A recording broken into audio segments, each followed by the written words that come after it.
sit here and watch. You see it caving. It's just coming apart. On the morning of June 5th, 1976, something went terribly wrong in Eastern Idaho. And the water in monumental, holy, great. What can I say? People downstream better get out. People downstream better get out. A brand new dam had just been completed and it was filling for the first time. Then a leak appeared. We're investigating leaks of 2 cubic feet per second. If it worsens, we'll advise you, over. We do have a very, very serious problem here at the Teton Dam. Within hours, the entire dam collapsed. And suddenly, 80 billion gallons of water were racing toward the towns below. The Teton Dam stood 305 feet tall across the Teton River, built to provide irrigation and flood control for Eastern Idaho. But on June 5th, as the reservoir filled for the first time, workers noticed muddy water seeping through the dam, and the leak grew quickly. I don't think she's gonna hold with these rocks.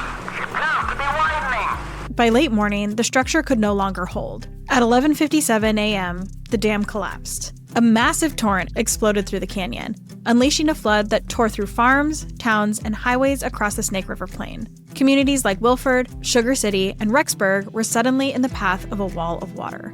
First reaction was, it's taking our business first. We have the drive-in theater out here, and it swept our drive-in theater out, washed it out completely, and in less than a minute and a half, it got her home. When the flood reached Rexburg, water rushed down Main Street. Homes were lifted off foundations, cars, trees, livestock, and buildings were swept downstream. Entire neighborhoods were buried in mud and debris. The disaster claimed 11 lives, destroyed thousands of homes, and caused billions in damage across Eastern Idaho. For many families, nearly everything they owned was gone. But what happened next is the part of the story that people in Rexburg still remember most. Almost immediately, the community mobilized. Churches, neighbors, and volunteers poured into the area to help people escape the flood and rebuild their lives. Ricks College, now BYU-Idaho, opened its dormitories and apartments to displaced families. Together with local churches, they provided food and shelter for thousands of survivors. In the weeks that followed, volunteers served hundreds of thousands of meals to people affected by the disaster.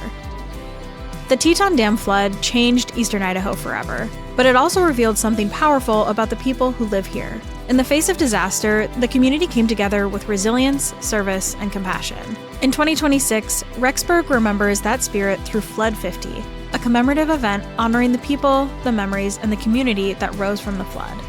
To learn more about the history of the flood and the Flood 50 events in Rexburg, visit rexburg.org.